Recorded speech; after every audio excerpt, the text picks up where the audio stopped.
Buenas tardes, les envío un saludo. Hoy, en el contexto de la presentación del libro colectivo titulado Transformación Digital, Modernización e Innovación en la Administración Pública, con motivo de los 25 años de FUNEDA, que se ha venido presentando en esta aula Gruber Carías del pasado 29 de septiembre y del cual se han realizado 4 sesiones. El libro que fue editado por el Centro para la Integración y el Derecho Público, CIDEP, y por la Fundación Estudios de Derecho Administrativo, FUNEDA, y del cual yo mismo soy coordinador. Hoy tenemos una sesión, tenemos a uno de los coautores del libro, con todo gusto. Tenemos al profesor Isaac Martín Delgado. El profesor Isaac Martín Delgado es profesor de la Universidad de Castilla-La Mancha y nos va a hablar sobre su trabajo en el libro. El trabajo del profesor Martín Delgado en el libro lleva por título Hacia un modelo de administración digital auténticamente innovador, 5 tesis y una antítesis sobre los derechos de los ciudadanos en sus relaciones con la administración pública por medios electrónicos en el contexto del procedimiento administrativo. Antes de dar la palabra al profesor Martín Delgado, me gustaría hacer una referencia sobre su formación, experiencia y trayectoria académica y docente. En ese sentido, debo decir que el profesor Isaac Martín es profesor titular de Derecho Administrativo en la Universidad de La Mancha y director del Centro de Estudios Europeos Luis Ortega Álvarez de esa misma universidad. Ha realizado estancias de investigación en Cambridge, Bolonia y de igual modo ha sido profesor invitado en las universidades de Cagliari y Roma III, ambas en Italia. Entre sus principales líneas de investigación están la administración electrónica, transparencia y el derecho público europeo. Además, asimismo, el profesor Isaac Martín Delgado ha sido investigador en relevantes proyectos de investigación, e investigador principal también en relevantes proyectos de investigación, algunos de ellos auspiciados por el Instituto Nacional de Administración Pública, el INAP, y los resultados de esos proyectos han sido publicados también por ese instituto, por el INAP. Y además de eso, puedo decir que desde la Universidad de Castilla-La Mancha forma parte actualmente de la Red Española de Derecho Administrativo e Inteligencia Artificial. Hoy en el aula Gruber Carías tenemos el placer y el honor de tener la participación del profesor Isaac Martín Delgado, a quien le damos la palabra.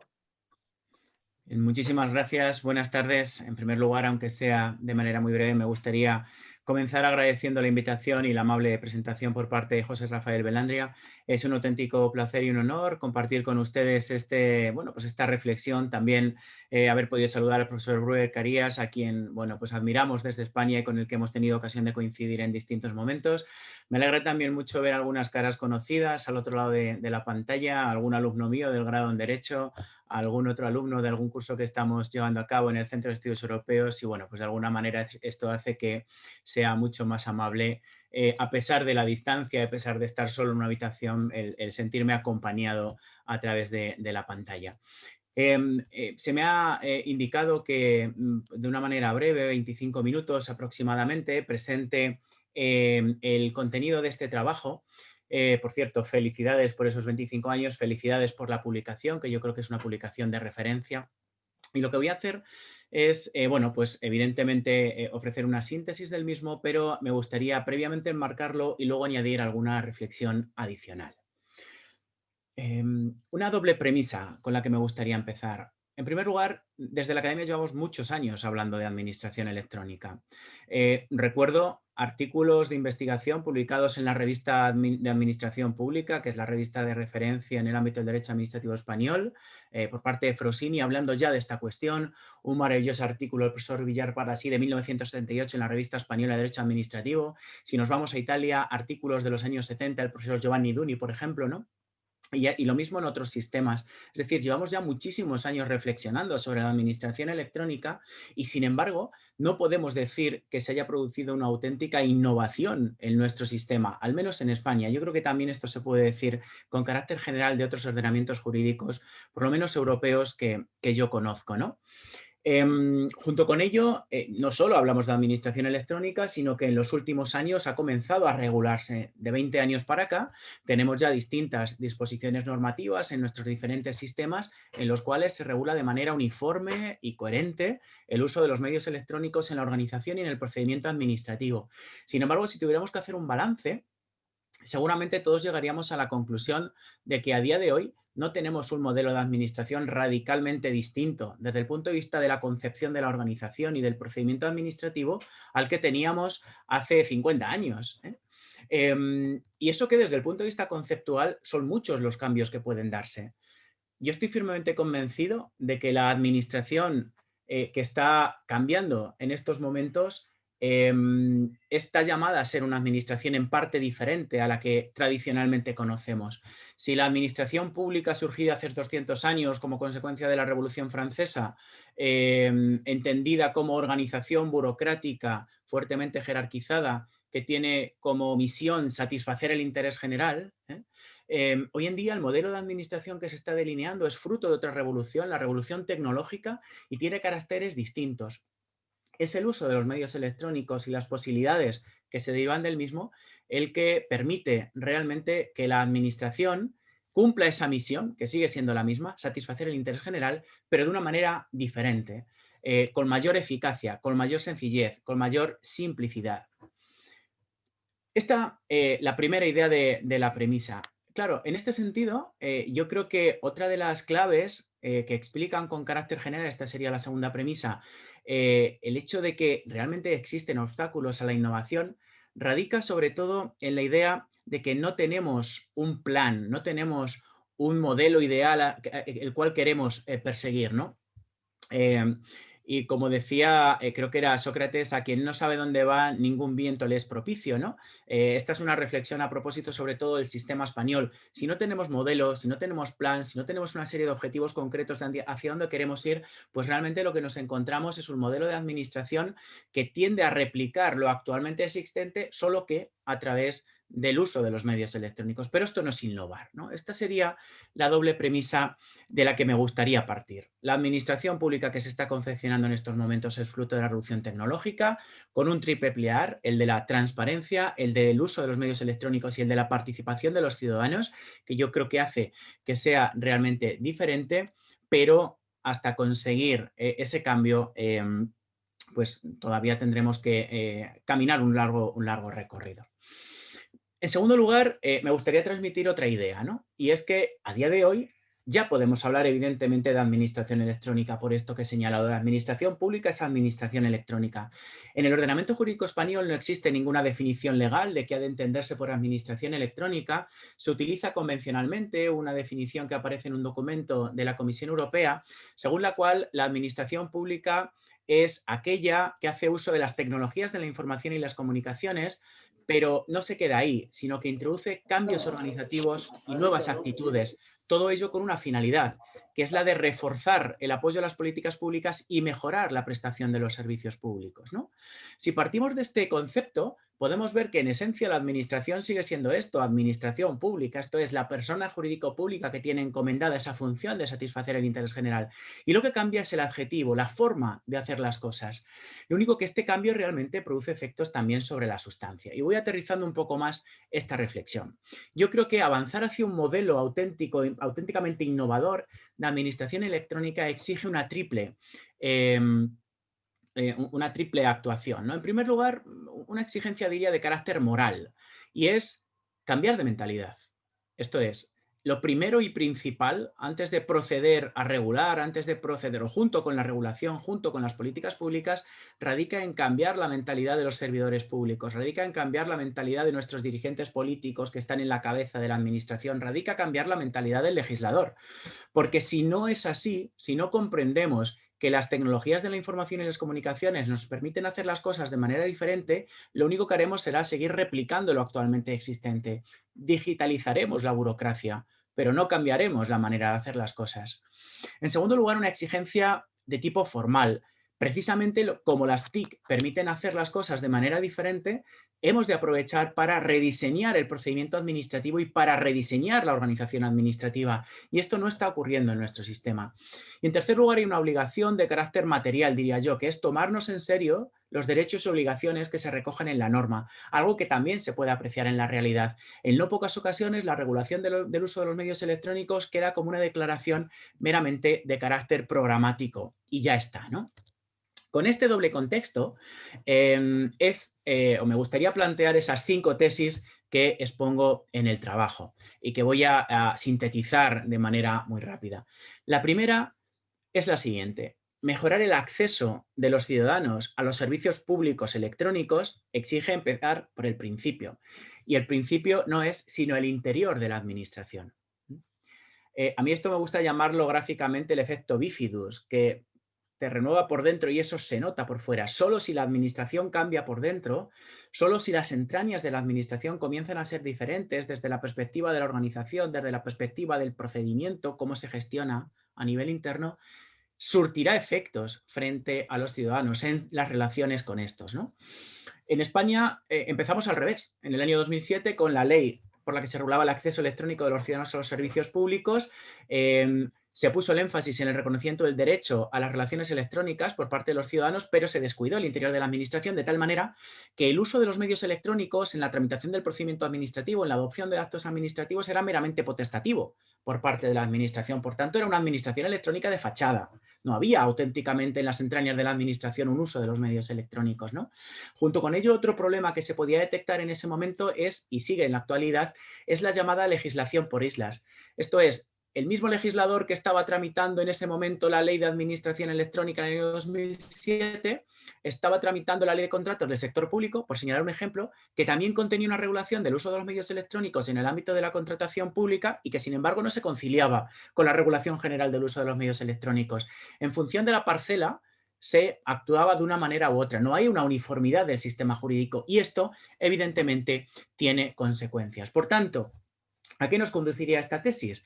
A empezar por el interior de la administración, a la automatización por defecto, a la simplificación de la actuación de la administración. Y hago un breve paréntesis. Si preguntásemos a los ciudadanos qué va a cambiar en la administración, pues muchos dirían, bueno, cambiará el uso de los medios electrónicos, cambiará la forma de seleccionar al personal, pero la pregunta interesante no es qué va a cambiar, sino qué no va a cambiar, es decir, cuál va a ser la reivindicación permanente por parte de los ciudadanos para la administración, ante la administración. Y seguramente los ciudadanos coincidirán en que queremos una administración más simple, más accesible y más barata. Y esto lo pueden hacer los medios electrónicos. El problema es que muchas veces no se tiene en cuenta esta circunstancia. La segunda tesis se refiere precisamente al acceso de los ciudadanos a los servicios electrónicos. Y la premisa es, si las plataformas privadas funcionan, si las plataformas de comercio electrónico están funcionando con normalidad, ¿por qué no somos capaces de crear un sistema de acceso equivalente? ¿Por qué siguen existiendo tantos obstáculos al acceso por parte de los ciudadanos a la administración por medios electrónicos? Obviamente, con esto no quiero decir que eliminemos las garantías del derecho administrativo, es justo lo contrario, pero sí que en no pocas ocasiones el derecho administrativo, la legislación actúa como una barrera, y lo pongo con un ejemplo, el de la identificación y firma. ¿Cómo es posible que los ciudadanos seamos capaces de operar con nuestro banco con un simple nombre de usuario y contraseña? Podamos comprar en plataformas archiconocidas de comercio electrónico sin ningún problema y sin grandes exigencias de seguridad, teniendo en cuenta que en la mayor parte de los casos no existen fallos, y en cambio, por tanto, insisto, con un nombre de usuario y contraseña, teniendo en cuenta las graves consecuencias que se pueden derivar de una eventual usurpación de personalidad. Pueden acceder a mis datos bancarios, pueden comprar por mí y gastarse el dinero con mi tarjeta de crédito. Y en cambio, cuando hablamos de relaciones entre administración y ciudadano, partimos de firma electrónica basada en certificado reconocido o cualificado, el máximo nivel de seguridad, para un trámite como presentar una simple solicitud de la cual no se deriva grandes consecuencias para el ciudadano, ¿no? Esto exige un replanteamiento también de las formas, de las garantías, no, de las exigencias para relacionarse con la administración por medios electrónicos. La tercera tesis es referida al procedimiento administrativo, ¿no? Y aquí yo creo que deberíamos hacer una reflexión en el sentido de que necesitamos procedimiento administrativo, tal y como lo entendemos habitualmente para todo. Estamos generando trámites, pero ¿realmente se están prestando servicios personalizados a los ciudadanos por parte de las administraciones públicas? Hay que tener en cuenta en este sentido una doble idea. Por un lado, que el modelo de administración que estamos creando exige a los ciudadanos acudir a los espacios donde están las administraciones y no al revés. No es la administración la que se desplaza donde están los ciudadanos. Siguen existiendo muy pocos ejemplos, por ejemplo, de aplicaciones en nuestros dispositivos móviles que nos permitan sustanciar trámites. El ciudadano tiene que ir a la sede de la administración, el ciudadano tiene que acudir a un registro que está alojado en la sede a presentar una solicitud, de la cual se deriva un procedimiento que termina en una resolución. Obviamente, el procedimiento administrativo es cauce de legalidad de la actuación administrativa, instrumento de participación de los ciudadanos y, por tanto, una garantía. No podemos prescindir del procedimiento administrativo en todo. Yo no estoy sugiriendo esto, pero sí que lo podemos replantear y pongo un ejemplo concreto. Para ejercer el derecho de acceso a la información pública por medios electrónicos, hace falta que de esa solicitud se derive formalmente un procedimiento administrativo que termina en una resolución, ¿o bastaría con articular sistemas que permitan ofrecer la información que le interesa al ciudadano de manera personalizada? Tipo, oye Siri, muéstrame cuánto cobra el presidente del gobierno de mi país. Sé que esto es un ideal, difícil de conseguir, pero lo pongo como ejemplo para que se entienda el planteamiento. La cuarta tesis es que el acceso universal requiere neutralidad tecnológica y búsqueda de soluciones comunes, ¿no? Claro, uno de los problemas, una de las grandes barreras que podemos encontrar en nuestro ordenamiento jurídico, ahora hablo del caso concreto español, es que cada concreta administración, España es un Estado descentralizado, la Administración General del Estado, las 17 comunidades autónomas, los más de 8.000 y pico municipios, las 52 diputaciones provinciales, en no pocas ocasiones cada una de estas entidades públicas tiende a desarrollar y a crear sus propias soluciones tecnológicas, de tal manera que un ciudadano que se relaciona con varias de ellas, para sustanciar trámites similares, tiene que hacer uso de una solución concreta para un lado, de otra para otro trámite, de una tercera distinto, o pensemos en el caso de las notificaciones electrónicas. Si yo me estoy relacionando con varias administraciones públicas, en un caso me pueden poner a disposición un acto administrativo en la sede electrónica de la administración actuante, en otro caso en su dirección electrónica habilitado, en otro caso en la sede, pero de otra administración distinta. Por tanto, no se está avanzando hacia esta idea de soluciones comunes. Por supuesto, habrá que respetar la potestad de autoorganización de cada administración, pero sería bueno que en virtud del principio de coordinación las distintas administraciones fueran capaces de articular soluciones comunes. Y la quinta tesis es que el acceso, tiene que ser configurado como un auténtico derecho acompañado de verdaderas garantías, ¿no? Esto es, tomarse en serio el cumplimiento de la ley, como antes señalaba, ¿no?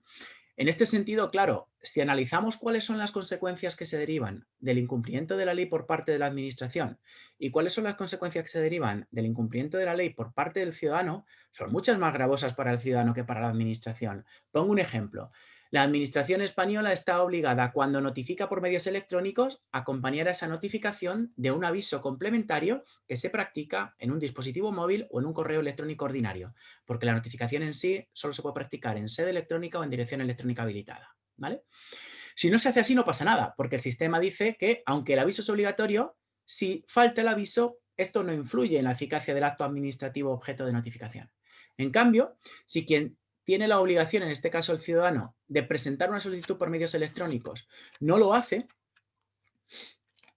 la ley lo que dice es que la solicitud se entenderá presentada en el momento en que se haya procedido a subsanar, registrándolo por medios electrónicos. Y si esto lo hace fuera de plazo, decae el derecho al trámite, ¿no? Por tanto, claro, si estamos configurando una ley que está pensada organizativamente para la administración, que blinda la legalidad de la actuación administrativa y que en cambio no favorece a los ciudadanos y no establece garantías suficientes, si no pasa nada por incumplir la ley cuando es la administración quien actúa, pues realmente estamos creando una administración electrónica disfuncional, ¿no? Estas son las 5 tesis que, explicadas muy rápidamente, planteo en el trabajo. Claro, la idea sería, bueno, pues intentar ir reaccionando frente a todas y cada una de ellas, ¿no? En este sentido, no lo voy a hacer porque ya he ido bueno, pues hablando de ello en la intervención. Sí que me gustaría aportar algunas perspectivas de futuro, sin perjuicio de que podamos volver sobre esta cuestión en el debate.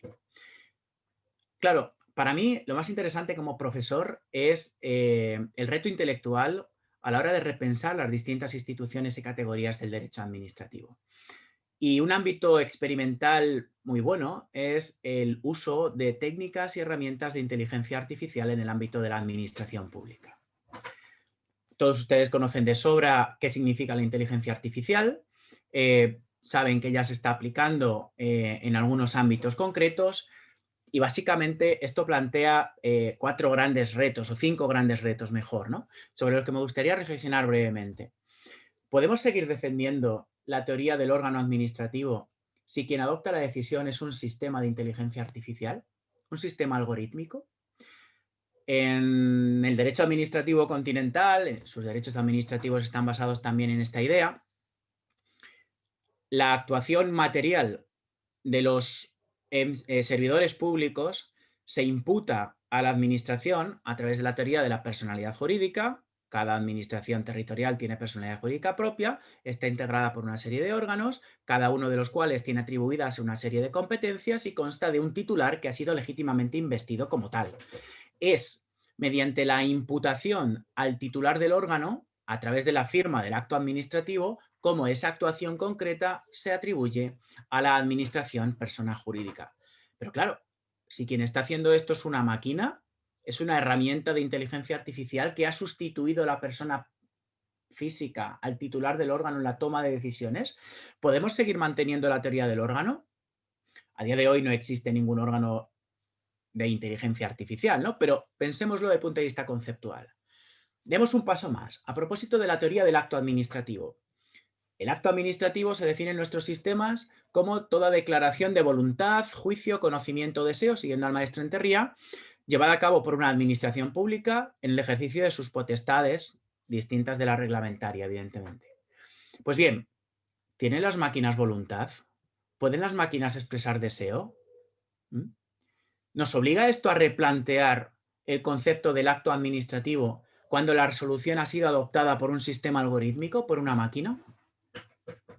En tercer lugar, ¿qué son los algoritmos desde el punto de vista de su naturaleza jurídica? ¿Cómo los catalogamos? En España está naciendo una interesante discusión porque existen algunos autores que sostienen que los algoritmos son reglamentos en toda regla, es decir, son normas jurídicas, porque sirven de soporte a los actos administrativos, a las resoluciones administrativas.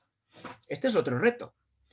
El cuarto reto, ¿cuál es el espacio para la inteligencia artificial?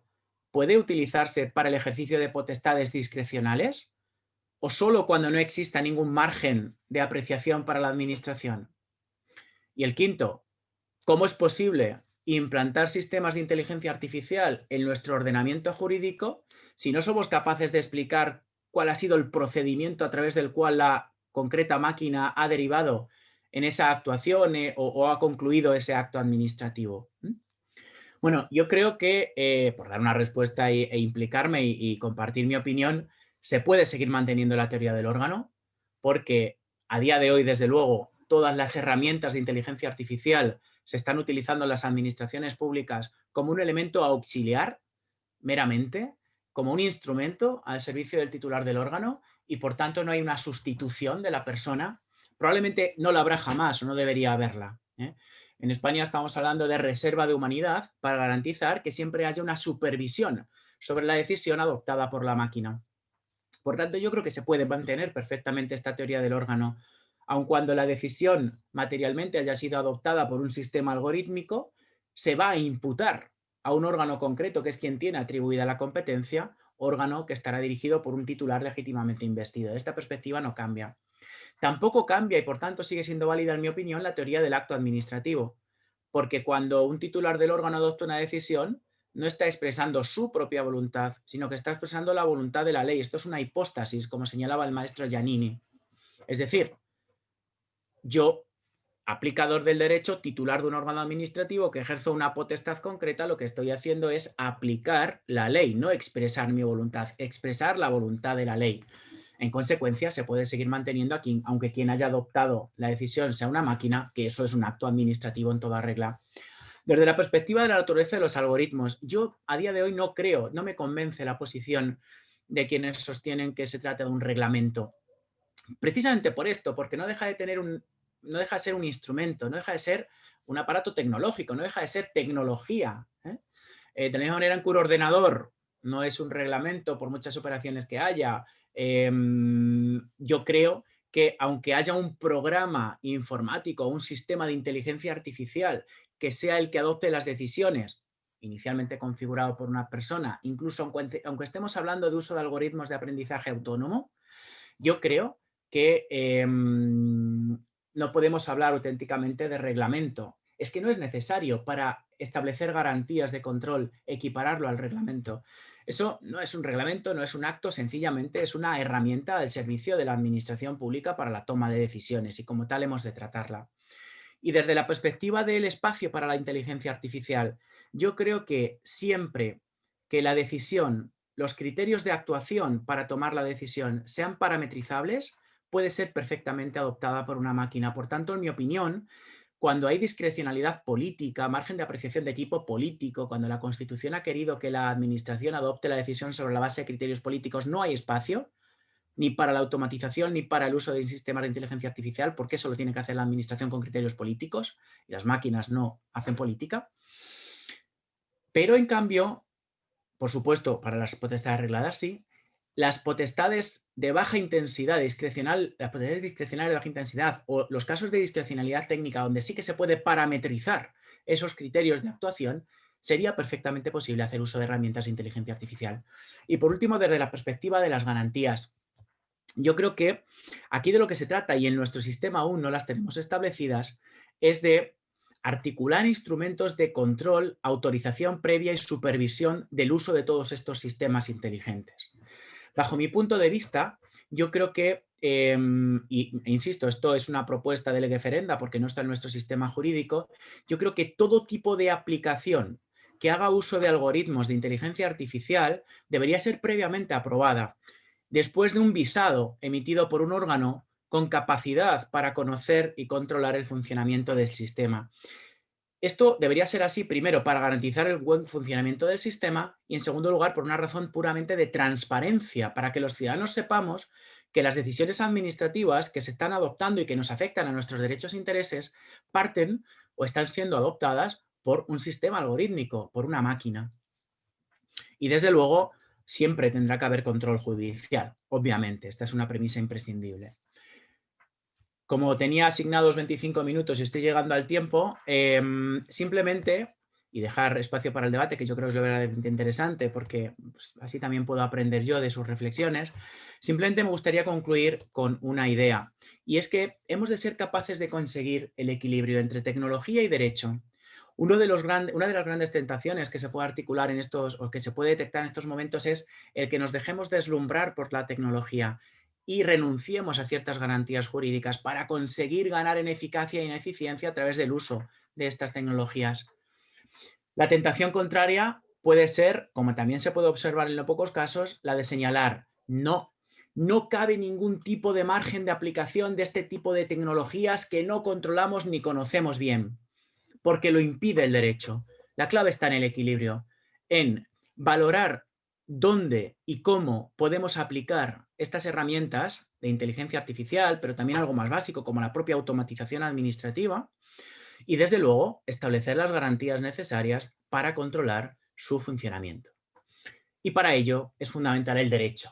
Aquí los juristas tenemos un papel protagonista sin duda. Esto no es cuestión solo de los tecnólogos, no es cuestión solo de los legisladores, es cuestión en general de todos los juristas, operadores jurídicos y desde luego también academia, tratando de ser realistas, porque la realidad está demostrando que a día de hoy la regulación es insuficiente, que no estamos aprovechando todas las potencialidades de las tecnologías de la información y las comunicaciones y al mismo tiempo que cuando nos ponemos a estudiar estos temas estamos pensando en casi ciencia ficción, ¿no? Sin estar apegados al terreno y por tanto hemos de también conseguir un equilibrio entre la teoría y la práctica. Bien, hasta aquí mi primera intervención. Estaré encantado de compartir, escuchar sus reflexiones y compartir ideas en el coloquio que se abre en este momento. Bueno, muchas gracias al profesor Isaac Martín Delgado por su excelente conferencia, por todos los temas tratados. Me gustaría, a modo de recapitulación, comentar pues algunas de las ideas más importantes expuestas por el profesor Martín Delgado, o que a mi juicio han resultado más importantes. El profesor Martín Delgado pues nos ha dicho desde el comienzo que pues de hace ya bastante tiempo se viene hablando de la posibilidad de que la administración pública o las administraciones públicas utilicen tecnologías, utilicen específicamente tecnologías de la información y de la comunicación. Se viene hablando también de una administración electrónica y en ese sentido pues ha hecho referencia a trabajos aparecidos o que han sido publicados en revistas españolas como la revista de Administración Pública, un trabajo también muy relevante, el profesor Villar Palací, y otros trabajos que han sido publicados en revistas, como dije, en revistas españolas.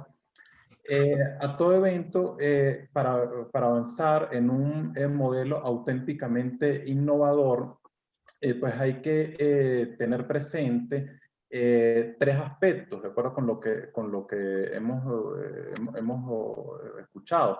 Y esos aspectos son, en primer lugar, cambiar de mentalidad de los servidores públicos, los dirigentes de los organismos y las entidades, e incluso también el legislador, para no seguir replicando el modelo existente, una de tipo formal, diseñar el procedimiento y la organización administrativa, y en tercer lugar, tomarnos en serio los derechos previstos en el ordenamiento jurídico, en las normas, en la Constitución y en la legislación que desarrolla la Constitución.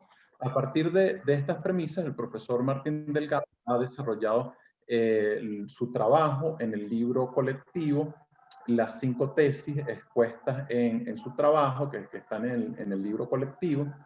Y además de eso, además del trabajo, importante trabajo en la obra, además el profesor Martín Delgado nos ha hecho una exposición también, dado que es un gran conocedor en el tema, un tema proveniente de las denominadas tecnologías emergentes, como es específicamente la tecnología, la inteligencia artificial, que se viene usando desde hace unos años en países de Europa, específicamente en España, y además España en otros países, también acá en América, en el continente americano. Y en ese sentido ha hecho referencia a 4 grandes retos, o a 5 grandes retos que plantea la inteligencia artificial. Y esos grandes retos menciono algunos de ellos. En primer lugar, la situación de la teoría del órgano, que es muy conocida, que es una pieza clave dentro del derecho administrativo. De igual modo, la teoría del acto administrativo. Luego, un elemento en el que se basa la inteligencia artificial, que son los algoritmos, desde el punto de vista del derecho, desde el punto de vista jurídico, cómo deben ser entendidos. ¿Y qué sucede con la discrecionalidad? ¿Cómo debe ser abordada la discrecionalidad? El caso de que la administración pública deba adoptar decisiones referidas a una potestad discrecional, pues ¿qué sucede con la inteligencia artificial? Y en estos casos, frente a estos retos, el profesor Martín Delgado en su conferencia, pues expuso su opinión en relación con cada uno de ellos. En este punto me gustaría, pues, igual antes de pasar al coloquio, a la ronda de preguntas y de comentarios, pues enviar un saludo pues, a los profesores asistentes. En primer lugar está el profesor Alan Brewer Carías, que está aula virtual, lleva su nombre. De igual modo está la profesora Belén Ramírez Landaeta, que es presidenta de la Fundación Estudios de Derecho Administrativo, que es una de las editoriales del libro, una de las entidades que auspició y que publicó el libro. De igual modo, el profesor Antonio Silva Aranguren, que es el director del Centro para la Integración del Derecho Público, el CIDEP, que es la otra editorial, el profesor Manuel Rojas Pérez, de la Universidad Central de Venezuela, la profesora María Concepción Molino, de la Universidad de Carabobo. Bueno, también vi por acá al profesor José Ignacio Hernández de la Universidad Central de Venezuela, le enviamos un saludo. Bueno, y en general y también a todas las personas y amigos que nos ven a través de YouTube. Bueno, pues han enviado para acá, hay algunas preguntas que han enviado al profesor Martín Delgado y vamos a leer las mismas. En primer lugar, aquí hay una pregunta que es la siguiente. ¿Cuáles son las sugerencias, estrategias a aplicar o conjunto de tácticas que van guiadas a lograr ese equilibrio en la administración pública? A ver, yo es que estaba leyendo, perdón, estaba leyendo las últimas y bueno, voy a leer a la inversa las primeras que hemos recibido. Hay una aquí que dice lo siguiente: cierta doctrina afirma que el algoritmo no es en sí mismo un reglamento, pero no equivale a decir que el algoritmo no responda a una reglamentación. Bueno, esto fue uno de los aspectos que comentó el profesor Martín en relación con los retos. Entonces, repito que no es en sí mismo un reglamento, pero no equivale a decir que el algoritmo no responda a una reglamentación. ¿Cuál es su opinión? Bien, bueno, muchas gracias en primer lugar por la síntesis, que ha sido mucho mejor que mi intervención, te lo agradezco. Bueno, en cuanto a las dos preguntas planteadas, la que plantea Gabriela López a propósito de las estrategias, claro, los profesores tenemos un gran don a la hora de detectar problemas, pero nos cuesta más ofrecer soluciones, ¿no? Aún así, yo creo que hay 4 claves. En primer lugar, la planificación estratégica. En nuestro sistema jurídico, estoy pensando en el caso español, a pesar de que de vez en cuando aparecen por ahí algunas estrategias de inteligencia artificial, estrategia para la implantación de los medios electrónicos, pero realmente no hay una auténtica planificación estratégica en virtud de la cual se prevean objetivos realistas, se articulen medios también económicos y se piensen en qué tipo de instrumentos jurídicos, de políticas públicas se tienen que implementar en la práctica para lograr estos objetivos, ¿no? Y además que esta planificación sea global, que afecte a toda la administración, no solo a algunos sectores del ordenamiento jurídico administrativo. Por tanto, planificación estratégica sería mi primera idea. En segundo lugar, leyes cuyo cumplimiento esté garantizado. Porque si dejamos que las leyes sean meras declaraciones programáticas, un brindis al sol, realmente no vamos a poder conseguir estos objetivos. Y en no pocas ocasiones esto está pasando en la práctica. Se proclaman derechos, se establecen ideales, las administraciones no tienen la capacidad, sobre todo, por ejemplo, en el caso español, cuando una ley como es la Ley 31 de 2015 del procedimiento administrativo común que regula el uso de los medios electrónicos en el marco del procedimiento administrativo, está pensando única y exclusivamente en la Administración General del Estado y no en el pequeño municipio de 100 o 1000 habitantes, obviamente la Administración General del Estado va a tener capacidad para cumplir con las obligaciones que están ahí, pero no la va a tener el municipio de 1000 habitantes. Es más, es que puede que ni le sea rentable articular medios electrónicos porque no tiene quien se relacione con él por esa vía. Es un ejemplo extremo, ¿no? Pero lo que quiero decir es que las leyes tienen que ser realistas y tienen que articular medidas para garantizar su cumplimiento. Y el propio realismo yo creo que es una premisa muy importante. En tercer lugar, políticas públicas. Para mí una idea clave en estos momentos que tiene que ser desarrollada es la de la personalización de los servicios. Es decir, la administración ya tiene la información que necesita para actuar, a diferencia de lo que ocurría en una administración basada en papel, donde era el ciudadano quien tenía que aportar la información para que la administración pudiera ejercer sus competencias valorando todos los intereses en juego. Ahora, en la inmensa mayoría de los casos, la administración ya tiene en su poder esa información. Tiene que utilizarla proactivamente, no solo ofrecerla acceso libre a la información para generar valor, esto es otra cosa, reutilización de la información, sino utilizarla en beneficio de los ciudadanos, para facilitar el acceso, para personalizar los servicios. De la misma manera, pongo un ejemplo absurdo, pero para que se entienda, de la misma manera en que yo cuando compro en Amazon una cosa concreta, inmediatamente en la parte de abajo me está sugiriendo sobre la base de las preferencias de otros clientes qué otras cosas puedo comprar, ahora que me estoy montando un sistema de videoconferencia estupendo en mi casa, pues lo mismo puede ocurrir con la administración a otro nivel, en otra medida, pero la idea de la personalización de los servicios públicos, y para esto hacen falta políticas públicas, y nuevamente con sentido global. Esto no es una cuestión única exclusivamente de uso de los medios electrónicos. Antes, cuando empezaba la intervención y hablaba de administración pública de un nuevo modelo de administración pública fruto de la revolución tecnológica, sugería 3 pilares: el de la administración electrónica, uso de los medios electrónicos, el de la transparencia y el de la participación de los ciudadanos en la toma de decisiones públicas, ¿no? Claro, todo esto exige políticas públicas globales. Y por último, para mí esto es fundamental, la coordinación entre administraciones. No puede ser que se estén desarrollando administraciones electrónicas paralelas. ¿Por qué? Porque dificultan el acceso a los ciudadanos, ¿no? Entonces, estas 4 premisas yo creo que serían básicas a propósito de estrategia que sugería Gabriela. Y en cuanto a la otra pregunta, la del algoritmo, efectivamente, en la propia pregunta está la respuesta. Se puede discutir si el sistema algorítmico es o no un reglamento, pero lo que está claro es que no está exento del cumplimiento de la ley. Por tanto, en su diseño y en su aplicación, el algoritmo o el sistema algorítmico tiene que respetar y tiene que aplicar la ley. Por tanto, está sometido a ella, evidentemente. No solo está sometido a ella desde la perspectiva del control del producto final, sino previamente. Está sometido a ella en cuanto a la configuración, a la parametrización, a los criterios que utiliza ese sistema de información debidamente programado para tomar decisiones.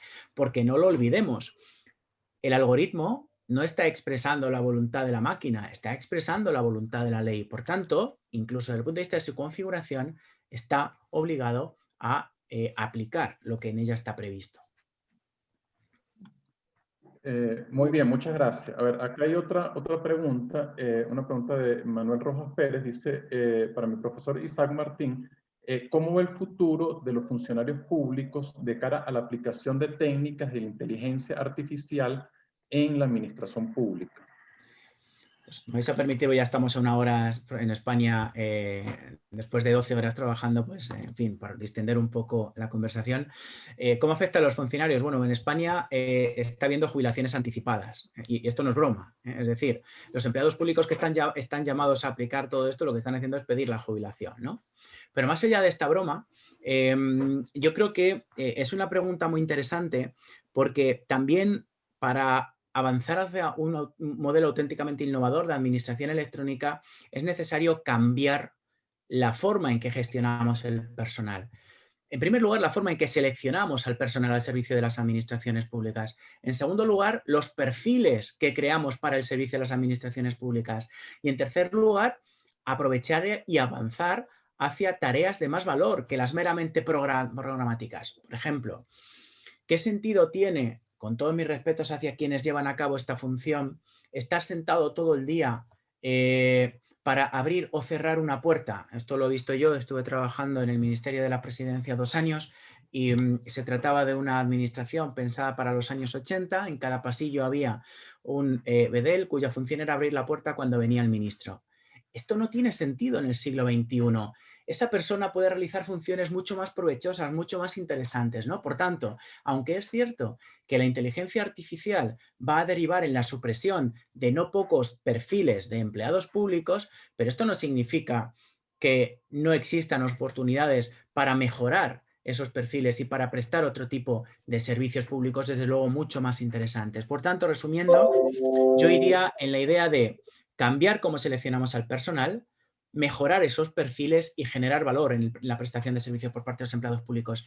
Porque otra de las carencias que se puede detectar en el caso español es que, salvo en el caso de la Administración General del Estado, en no pocas administraciones carecen de medios propios para desarrollar sus propias soluciones tecnológicas y se ven forzadas a acudir al sector privado.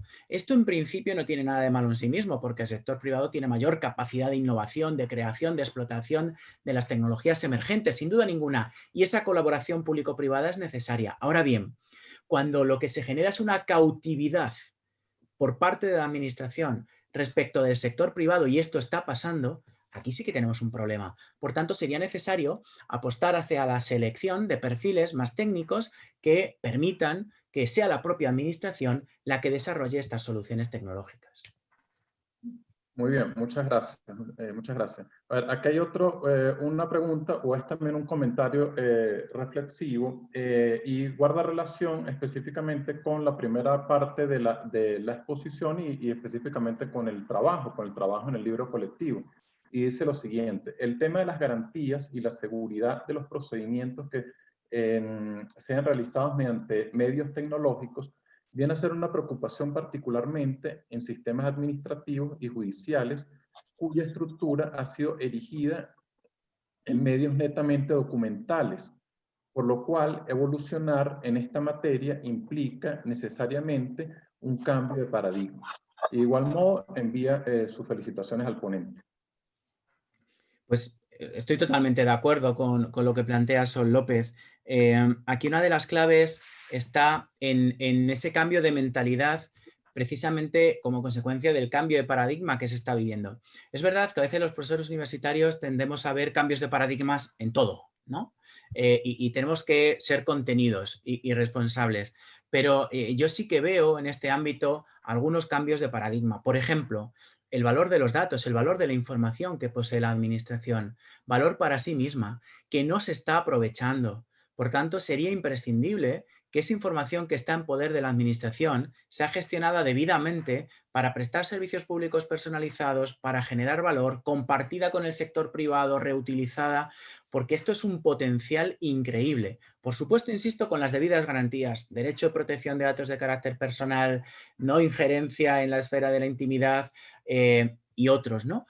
Pero esto es necesario, sin duda ninguna. Comparto el comentario. Muy bien, muchas gracias, muchas gracias. A ver, y bueno, yo creo que, pues ya para ir terminando, para ir culminando, yo mismo tengo un comentario, una opinión y una pregunta. Quisiera saber, pues, qué nos puede decir al respecto. Quisiera saber cuál es en los últimos años, probablemente en los últimos meses, la regulación que se ha realizado en España sobre la inteligencia artificial, o específicamente sobre las tecnologías emergentes y en este caso en particular sobre la inteligencia artificial. Más aun cuando en España, en la organización administrativa, dentro de la denominada Administración General del Estado, hay un ministerio que tiene competencia en esta materia, un ministerio que una de sus actividades o un viceministerio, si no me equivoco ahora, es referido al tema de la transformación tecnológica y de la transformación digital. Entonces, ¿qué medidas se han adoptado al respecto sobre este tema? Y además de eso, inclusive ese riesgo que nos planteaba hace un momento, que, bueno, que también la administración pública pueda acudir a, en determinadas ocasiones, puede acudir incluso al sector privado, pero bueno, que puede existir el riesgo de que la administración quede cautiva frente a ese supuesto. Entonces, bueno, fundamentalmente, pues, es saber cuál ha sido la actuación de la Administración General del Estado frente a este fenómeno, y específicamente de la que tiene competencia en materia de la transformación digital o de la transformación tecnológica de la administración pública. Muy bien. Bueno, efectivamente tenemos una Secretaría de Estado dedicada especialmente a la transformación digital y al uso de la inteligencia artificial, que está integrada en un ministerio que lleva este nombre. Pero básicamente la respuesta es sencilla. No ha existido a día de hoy ninguna iniciativa normativa reguladora del uso de la inteligencia artificial, ¿vale? No hay regulación.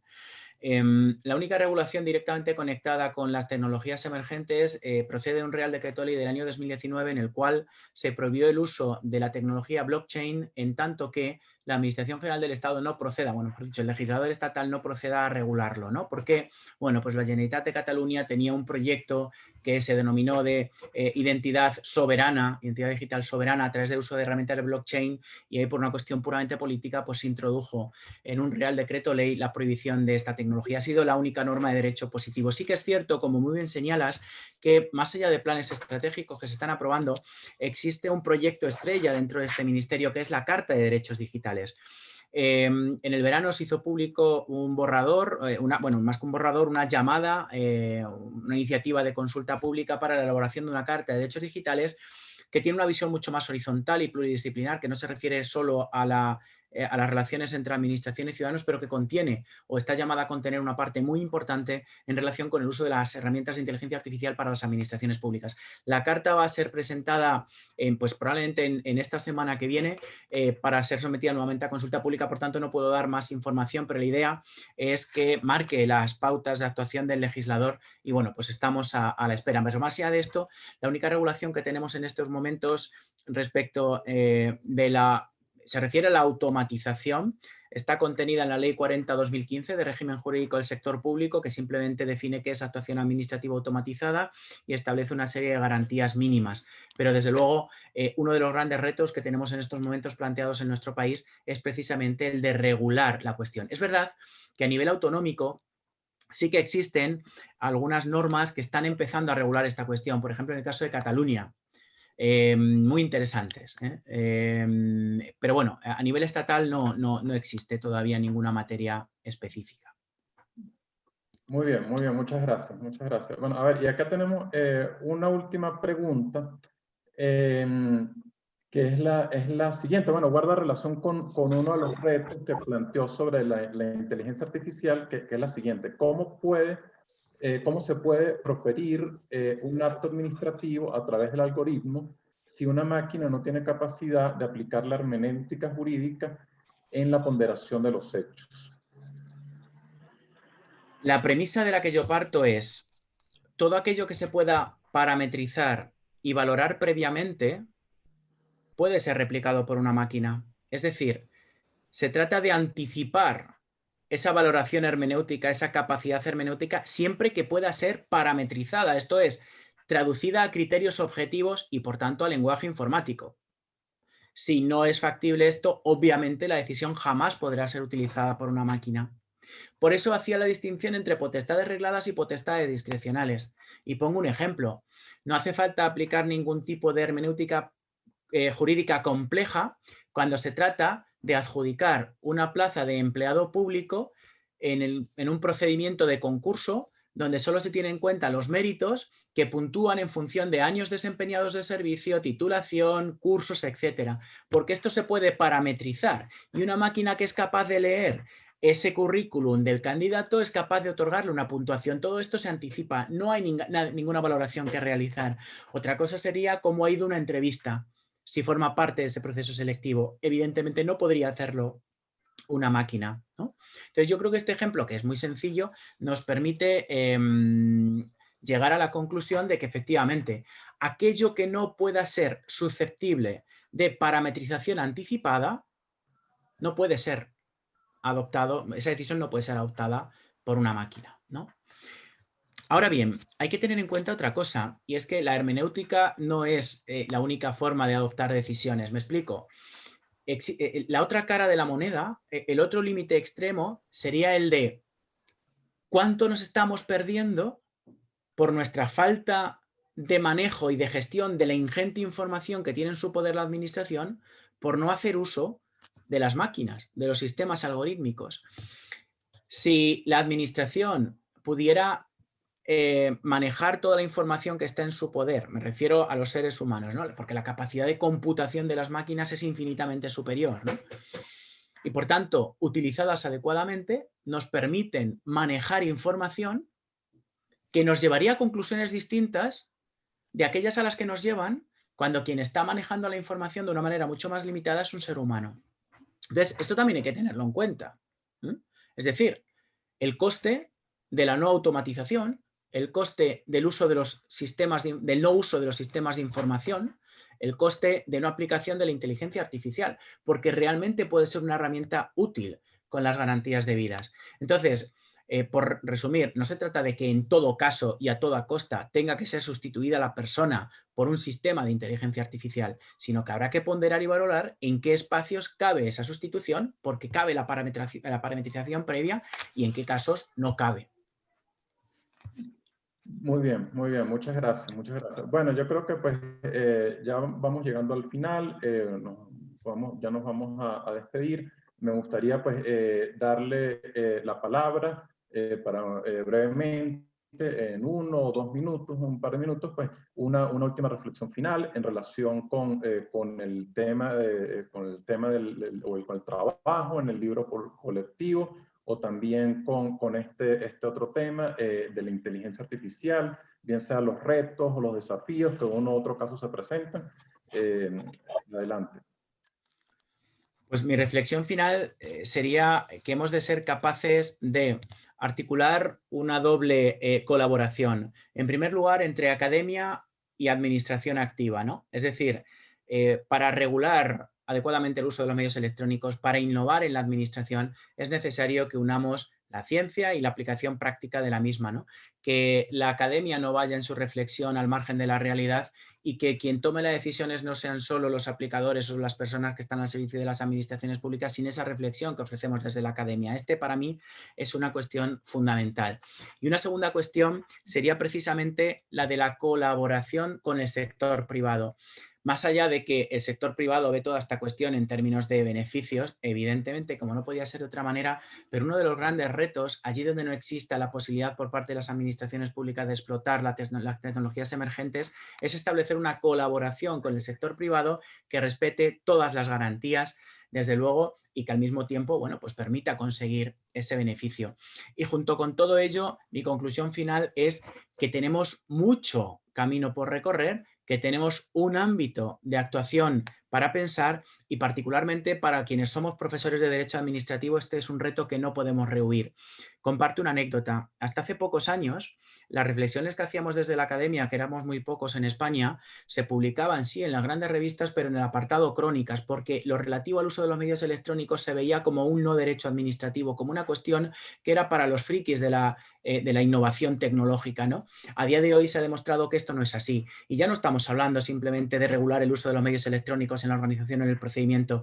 Estamos hablando de regular el uso de tecnologías emergentes que tienen carácter disruptivo y que pueden cambiar la administración. Y aquí necesitamos, desde luego, las cabezas de los grandes maestros del derecho administrativo y también que trabajemos y que pensemos en ellos como uno de los grandes temas a los que nos tenemos que enfrentar en nuestra disciplina.